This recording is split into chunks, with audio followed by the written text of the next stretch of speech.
Mtu mmoja ambaye amejitambulisha kwa jina la Yusufu katika kanisa Katoliki la Kijenge lililopo mkoani Arusha ameshikiliwa na waumini wa kanisa hili kwa madai ya kuwauzia kifaa ambacho anadai kwamba kinatoa mionzi kwenye simu pamoja na luninga, huku akisema kwamba wasiponunua kifaa hicho siku za hivi karibuni serikali itakipandisha bei na kufikia shilingi 20,000, ambapo baada ya waumini kupata wasiwasi walimshikilia mtu huyo, na inaelezwa kwamba mpaka jeshi la polisi wanafika katika eneo la kanisa hili tayari alikusha kuwatapeli watu zaidi ya shilingi 600,000 za Kitanzania. Mtu huyo ambaye inadaiwa kwamba amekuwa akihudhuria kwenye makanisa pamoja na baadhi ya misikiti hapa mkoani Arusha, ambaye alikuwa akijitambulisha kwa jina la Yusufu, na baada ya kufika katika kanisa hili la Kijenge la Katoliki alijitambulisha kwa jina la Dickson. Kwa majina naitwa Katekista Sebastian Paul Swai, nayefanya utume wangu katika au kuhudumia utume wangu katika parokia ya Watakatifu Petro na Paulo Arusha. Kilichotokea nini kwako kwanza? Kilichotokea hapa kanisani siku ya jana Jumapili, alifika mzee mmoja, ambapo huyo mzee katika siku ya Ijumaa niliweza kumuona msikitini pale Kijenge, ni karibu na nyumbani. Akaingia akafanya biashara zake akaondoka. Na pia hiyo siku ya Ijumaa nikiwa nimekuja kanisani kwa ajili ya kufundisha watoto, nikamuona amekaa karibia na ofisi ya baba paroko akiwa anahesabu hela zake. Lakini baadaye akaingia kwa baba paroko akaongea naye, sikujua alichoongea naye. Lakini siku ya Jumapili tukaja kumuona katika misa ya kwanza akiwa huko nje anazunguka, akiwa anaangalia kanisani ni padri nani anayefanya ibada. Baada ya kuona sio paroko, akamfuata yule msoma matangazo, alikuwa anasoma matangazo utangulizo wa sadaka, akawa ametoka nje kwa ajili ya kutoa vikapu, akamuomba. Sikujua alimuombaje, lakini yule mzee akaja pale madhabahuni baada ya kila kitu kuisha kanisani, akapewa pale nafasi. Kweli jinsi alivyokuwa anaongea, sisi tukaamini vitu vyote, tukaviamini vile vitu alivyokuwa anaongea, maana alikuwa anaongea kuhusu masuala ya simu. Yeye anasema ametokea Dodoma huko Chamwino sijui ndo taasisi yao ilipo. Akawa ametuelezea kweli madhara ya simu, na kweli madhara ya simu kweli tunayajua. Akasema alienda shule fulani hivi, waliitwa yeye na taasisi yake, waliitwa shule fulani wakaongea na wanafunzi. Alivyosema alivyofika hapa kuongea na wanafunzi, wakawa wamewasachi wale wanafunzi wa kiume kusearch, kumbe simu walikuwa wameficha sehemu za siri. Sasa jinsi alivyokuwa anaongea, anavyotupa ushuhuda, anavyotuambia tukaviamini. Baadaye misa ilivyoisha akatukusanya nje maeneo ya pale, akatuambia sasa hapa ndo nitawapa elimu kiundani madhara yatokana na simu. Baada ya kuwapa elimu na kila kitu, ikawaje sasa kuanza kuuza? Alivyomaliza kutupa elimu akasema, kama mnakumbuka enzi za hayati Rais wetu wa awamu wa 5 Dr. John Pombe Joseph Magufuli alizifungia simu za Mchina. Watu kweli tukaamini, tukasema ndio zilifungiwa. Ambapo akasema tarehe 1, ifikapo tarehe 1 mwezi wa 5 mwaka huu, serikali itazimia simu zote ambazo hazitakuwa na iko kifaa ambacho alikuja nacho yeye. Ambapo sasa akasema hiki kifaa kitakuja kuuzwa kwenye mawakala wa M-Pesa, Tigo Pesa kwa shilingi 20,000. Lakini yeye akasema nimekuja nacho hapa, wametokea wafadhili mbalimbali, wakasema tuzunguke kwenye taasisi za kidini na za kiserikali. Akasema kwa sababu mfadhili huyo ametokea, akasema tuziuzie kwa shilingi 5,500.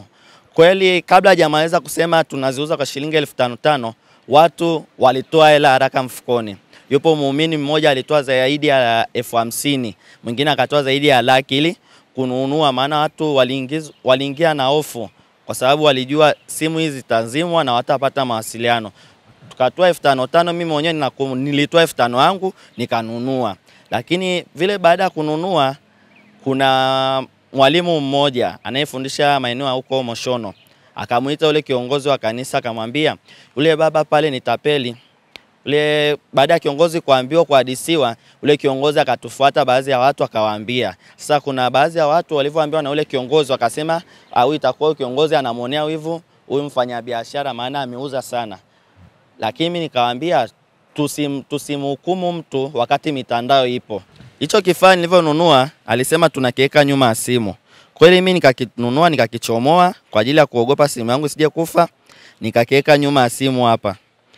Baada ya kuambiwa ni tapeli, ikabidi turudi kwenye simu tuanze kugoogle tuangalie kifaa kinatokea wapi na kimetengenezwa na kampuni gani, lakini hatukukiona.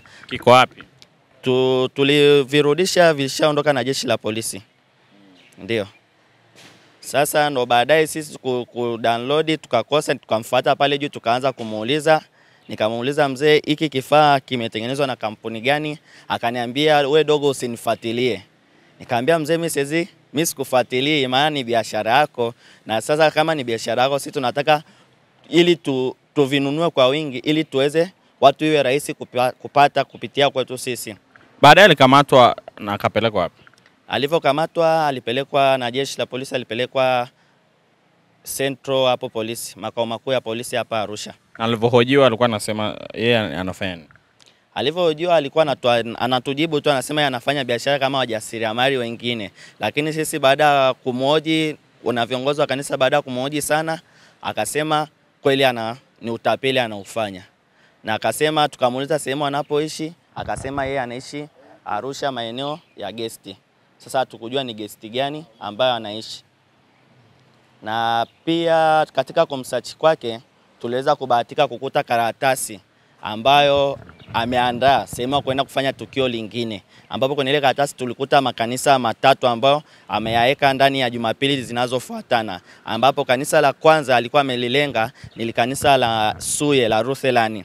Alafu Jumapili inofuata akawa amelenga kanisa lingine la Kimandoro Rutherani, na Jumapili inofuata akawa amelenga kanisa lingine la Kijenge Rutherani. Kwa hiyo inaonekana huyu mtu ana mtandao mkubwa ambao wanaofanya hiki kitu. Maana kama mtu hadi ameshaandika ratiba kwenda kufanya matukio kwenye kanisa, itakuwa amefanya sehemu nyingi haya matukio, sio tu hapa Arusha. Maana kuna baada ya mimi kumpost kwenye mitandao ya kijamii kupitia status WhatsApp, kuna rafiki yangu mmoja yuko Babati akasema pia huyu mtu ameshafika Babati huko ametutapeli akaondoka. Kwa hiyo huyu mtu ni alivyomaliza kutupa elimu akasema, kama mnakumbuka enzi za hayati Rais wetu wa awamu wa 5 Dr. John Pombe Joseph Magufuli alizifungia simu za Mchina. Watu kweli tukaamini, tukasema ndio zilifungiwa, ambapo akasema tarehe 1, ifikapo tarehe 1 mwezi wa 5 mwaka huu, serikali itazimia simu zote ambazo hazitakuwa na iko kifaa ambacho alikuja nacho yeye. Ambapo sasa akasema hiki kifaa kitakuja kuuzwa kwenye mawakala wa M-Pesa, Tigo Pesa kwa shilingi 20,000. Lakini yeye akasema nimekuja nacho hapa, wametokea wafadhili mbalimbali, wakasema tuzunguke kwenye taasisi za kidini na za kiserikali. Akasema kwa sababu mfadhili huyo ametokea, akasema tuziuzie kwa shilingi 5,500. Hicho kifaa nilivyonunua alisema tunakiweka nyuma ya simu. Kweli mimi nikakinunua nikakichomoa kwa ajili ya kuogopa simu yangu isije kufa, nikakiweka nyuma ya simu hapa. Baada ya kuambiwa ni tapeli, ikabidi turudi kwenye simu tuanze kugoogle tuangalie kifaa kinatokea wapi na kimetengenezwa na kampuni gani, lakini hatukukiona. Kiko wapi? Tulivirudisha, vilishaondoka na jeshi la polisi. Sasa ndo baadaye sisi download tukakosa, tukamfuata pale juu tukaanza kumuuliza. Nikamuuliza mzee, hiki kifaa kimetengenezwa na kampuni gani? Akaniambia we dogo usinifuatilie. Nikamwambia mzee, mimi sikufuatilii, maana ni biashara yako, na sasa kama ni biashara yako sisi tunataka ili tuvinunue kwa wingi ili tuweze watu iwe rahisi kupata kupitia kwetu sisi. Charles Mlacha ni katibu msaidizi wa parokia hii ya Watakatifu Petro na Paulo hapa Kijenge. Ilikuwa siku ya Ijumaa, alikuja bwana mmoja kaenda ofisini pale, akamwona baba paroko kwa nia ya kusema kwamba amekuja kutoa elimu kwa ajili ya kutengeneza mazingira mazuri ya watu wasipate affect ya mionzi ya simu, kompyuta pamoja na laptop, kompyuta pamoja na TV. Hivyo akasema anaomba atoe elimu kwa sababu watu wengi sasa hivi wanaangamia kwa kukosa maarifa. Baba paroko akamueleza kwamba kwa kipindi hichi cha Kwaresima haturuhusu mtu yeyote kuongea kwa muda hapo kanisani.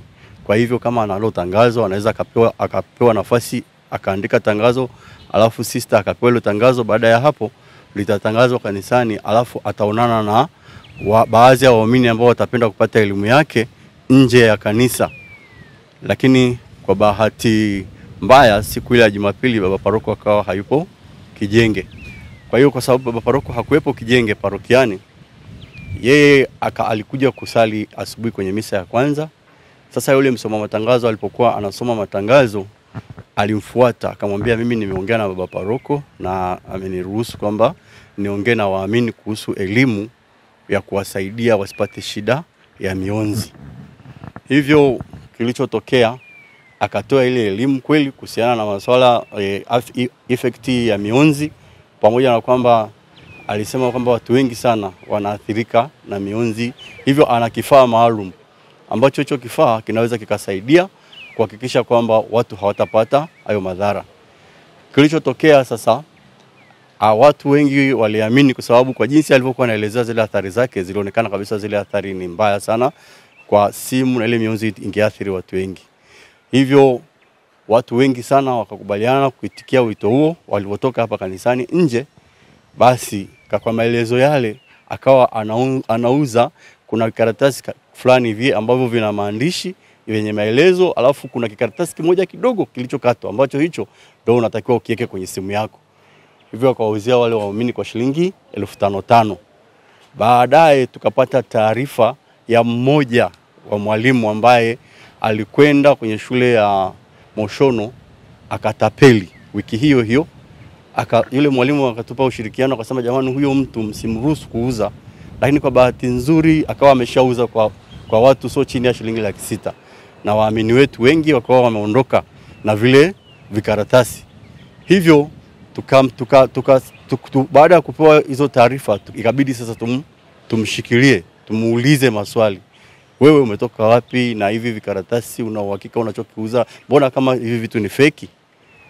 Baada ya kumbana akakiri kweli kwamba vile vikaratasi ni feki. Sasa tukamwambia, kama ni feki na wewe umeshauza sehemu gani na gani? Akasema kanisa Katoliki nimeuza kwenye parokia 5, lakini misikiti nimeuza misikiti 2, msikiti wa Kijenge na msikiti mkuu. Basi ikabidi tufanye utaratibu kumuita shehe wa msikiti hapa Kijenge. Basi alipokuja yule shehe kufika hapa, tukamuuliza unamtambua huyu bwana? Shehe akasema namtambua, alikuja msikitini kwangu na akasema anatoa elimu kuhusiana na hivyo vikaratasi. Alisema kwamba ni vinasaidia kuna nini mionzi. Tukamuita shehe, bali shehe basi yule bwana akamtambua yule shehe, na yule shehe akamtambua yule bwana, akasema aliuza pale msikitini. Na siku hiyo Ijumaa, baada ya kuona amepata pesa nzuri kule, ndo akaja hapa kanisani.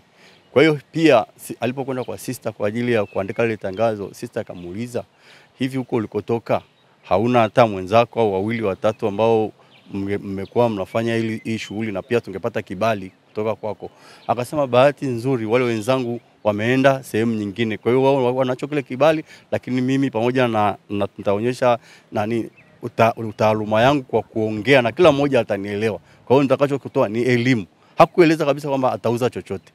Kwa hiyo kilichotokea baada ya kuwapa tu elimu, basi ndo akasema atauza kwa shilingi 5000, kwa sababu serikali imesema baada ya mwezi mmoja vile hivyo vitauzwa kwa shilingi 20,000. Tunavyojua na sisi wa Tanzania tulivyo na hali mbaya za kiuchumi, watu waliitikia kununua kwa shilingi 5,500. Kwa hiyo mwingine unakuta ananunua 5, mwingine 6. Baada ya kupata zile taarifa kwamba huyu tapeli na tumeshamshikilia, basi tukatumia magrupu ya kanisa kuandikia viongozi wa jumuiya wahakikishe wanawaambia waamini warudi, wale ambao tayari wameshavinunua, kwa sababu tumemkamata huyu mtu hakuwa mkweli. Baadhi ya waamini walirudi na tukaweza kuwarudishia baadhi pesa baada ya kuleta vile vikaratasi. Wakati huo tuko naye chini ya ulinzi, tunafanya utaratibu wa kuita polisi ili aje akamatwe. Kwa hapa kanisani tu alitapeli kiasi gani cha fedha kwa waumini? Haipungui shilingi 600, kwa sababu aliuza zaidi ya nani 100 na. Kwa hiyo haipungui shilingi 600. Na wewe ulinunua? Hapana, mimi nilikuwa naingia kwenye misa ya pili, lakini mke wangu alikuwa misa ya kwanza, alinunua 3 kwa ajili ya kuleta kwa ajili ya familia. Wewe mtu anafanya kazi gani kwa mlivyojaribu kumhoji? Tulivyomhoji anasema alikuwa amesoma Dar es Salaam Daateki, na alivyosoma Daateki alifundishwa mambo ya teknoloji, na yeye anatokea Kigoma ndiko mali anakoishi. Kwa hiyo amekuja hapa Arusha, alianza muda mrefu sana kwa sababu kwa maelezo yake tayari ni kwamba alishauzaga mpaka aliwauzia mpaka wakuu wa polisi. Kwa hiyo serikali inamtambua. Kwa hiyo kwa maelezo aliyokuwa anaeleza yalikuwa yanaonyesha kabisa kwamba kuna athari fulani. Kwa hiyo watu ilikuwa ni rahisi sana kuamini kile anachokisema. Yeah. Sasa hivi kinachoendelea ni nini? Kwa sasa hivi baada ya sisi kumshikilia na kuita jeshi la polisi, walikuja wakamchukua, wakampeleka kituoni, zikachukuliwa pia hizo karatasi alizotapeli nazo watu pamoja na pesa ambazo hazipungui shilingi 260 ambazo zilichukuliwa kwa ajili ya kama ushahidi. Kwa hiyo alipopelekwa polisi waliendelea naye, na kuna kijana mmoja ambaye tulimtuma alienda kuandika maelezo kule kituoni polisi. Kwa hiyo mpaka sasa hivi anashikiliwa na jeshi la polisi. Na haya ndio alikuwa majibu yake, na kusema kwamba yeye anafanya kazi ya ujasiriamali. Naitwa Dickson, Yusuf Dickson Konya. Nakuja kama mjasiriamali kama wengine anapotoka Mwanza na kwenda Lindi kufanya ujasiriamali. Natafuta wateja, ni kama ambavyo unaona wa matching wanapita mitani na vitu, au Wamasai wanapopita na madawa, ndio hivyo hivyo. Kama waya wa earth unapofunga kwenye nyumba ya umeme, kama earth wire, japo haina ukweli wenyewe. Unaona, kama earth wire kwenye nyumba ya umeme kwa lengo la kuprotect. Pia tu tutakutangazia kule hilo tangazo, watu watatoka nje. Sasa ndipo kuja lazima nikamtafuta mwenyeji kwamba hivi na hivi, ndio ikawa hivi.